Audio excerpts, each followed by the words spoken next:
Hello, day 3. So the plan today is to go heading back to New Hampshire, and I'm gonna see a sculpture garden, which is like maybe an actual museum, or it's just a garden filled with really cool and abstract sculptures. So I'm pretty excited about that. It's actually, when I was looking up those strange things in New Hampshire, that was probably my top thing that I'm excited for. Then I'm gonna see Uncle Sam's house, the guy that inspired the drawing of Uncle Sam.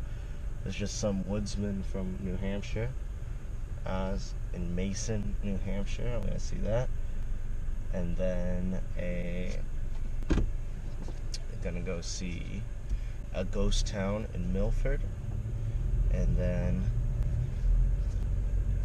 maybe get lunch at County Tavern in Nashua. It's like an old-timey tavern.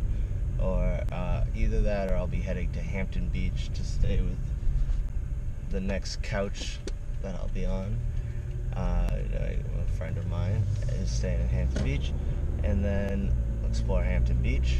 And maybe go see another open mic, or not an open mic, another comedy night at a bar in Salisbury, Mass, which is again hosted by the same guy as the show last night, so it's still got some New Hampshire cred. And now I'm gonna play a fun game because I stayed with a friend in Tingsboro, Mass, which I've never been to before. So I'm gonna play a fun New England game, and I'm gonna drive around in a town I've never been to before and see how long it takes me to find a Dunkin' Donuts. 9 minutes and 48 seconds. I was getting worried there. If it had taken more than 10 minutes to find a Dunkin' Donuts in Massachusetts, I might as well have given up now. To be fair, I did pass the Massachusetts Department of Mental Health, which I'm not entirely convinced isn't a Dunkin' Donuts. A good friend of mine and a very funny comic, Nina Sapers, if you want to look her up, she's very funny, has a good joke about how we're all very loyal to Dunkin' Donuts, even though we know it's just not that great coffee. It's very accurate.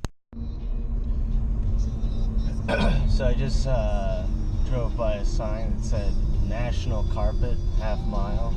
And I know it's probably the name of the carpet store, but I love the idea of it just being America's Carpet. And the bad comic in me has to ask, does it match the national drapes? This is a cool bridge.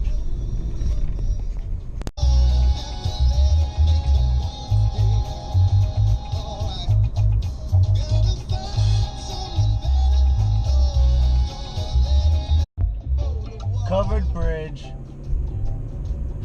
Echo.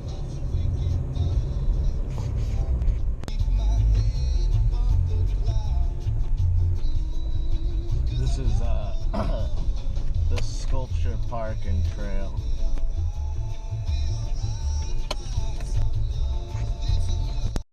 Alright, so I'm just heading out of the Sculpture Trail. It's the Andres Institute of Art in Brookline, New Hampshire, and it's one of the coolest places I've ever seen. It's like this, about like a couple 100-acre, like I don't know if it's a mountain, probably not. It's a hill, and it's a nature park.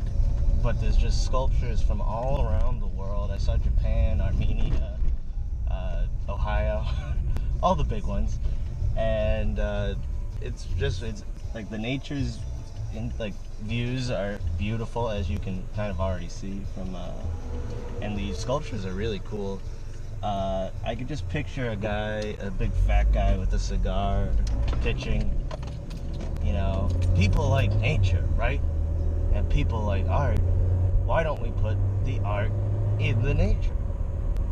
And it's a genius idea, and it's free, so everyone should go. They did have a donation box, so I slipped them a 1, like a cool uncle at a Christmas party. and the people there were really friendly. There's a studio that's open that you can visit, and one of the guys from the board of directors just chatted with me for a while, and he told me a joke, which I'll put up later. But yeah, I could spend hours there. I didn't even see all the things. It is a little bit buggy though, so I would recommend either packing bug spray or being in shape so that you don't sweat out those delicious pheromones like I was.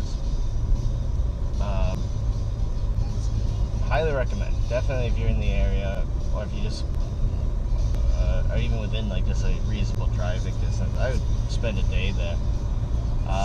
So I'm not going to do any of the other things I mentioned earlier because I was so enamored there. I just spent like 2 hours. So I'm going to just go right to Hampton Beach up next. And I'll have more time to visit the other things. So that's that.